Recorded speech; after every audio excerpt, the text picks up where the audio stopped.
चुनावी चंदे को लेकर विवाद थमने का नाम नहीं ले रहा है। एक तरफ चुनावी चंदे पर हुए खुलासे ने बीजेपी की नींद उड़ा दी है, तो दूसरी तरफ कांग्रेस लगातार बीजेपी पर चंदा दो धंधा लो का आरोप लगा रही है। लेकिन मामले में वित्त मंत्री निर्मला सीतारमण के पति के बयान ने हलचल और तेज कर दी है।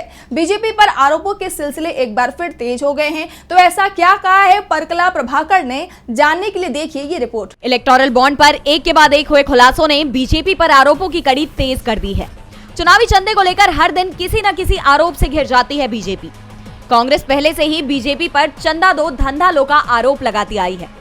फिर चुनाव आयोग की वेबसाइट पर जारी किए गए डेटा में बीजेपी को लेकर बड़े खुलासे सामने आए, जिसने काफी हद तक विपक्ष के आरोपों को मजबूत किया है।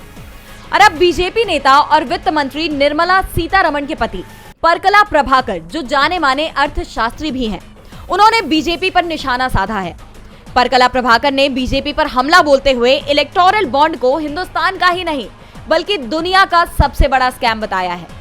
इसके साथ ही उन्होंने ये भी कहा कि धीरे धीरे जनता सब समझ रही है। उनके इस बयान के महत्वपूर्ण मायने निकाले जा रहे हैं। मोदी सरकार में वित्त मंत्री का कार्यभार संभालने वाली निर्मला सीतारमण के पति ने बीजेपी पर गंभीर आरोप लगाए हैं।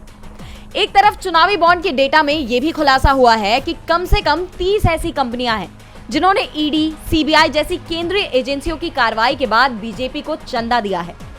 विपक्ष मोदी सरकार पर केंद्रीय एजेंसियों के दुरुपयोग के आरोप तो पहले से ही लगाते आया है और अब ये आरोप कहीं न कहीं सिद्ध होते हुए नजर आ रहे हैं। कांग्रेस ने भी मोदी सरकार पर निशाना साधते हुए अपनी सोशल मीडिया हैंडल एक्स पर पोस्ट करते हुए लिखा, इलेक्टोरल बॉन्ड दुनिया का सबसे बड़ा स्कैम है। चुनावी मौसम में बीजेपी के लिए ये आरोप काफी नुकसानदेह साबित हो सकते हैं और इसीलिए बीजेपी की परेशानी बढ़ गई है। डीबी लाइव की रिपोर्ट।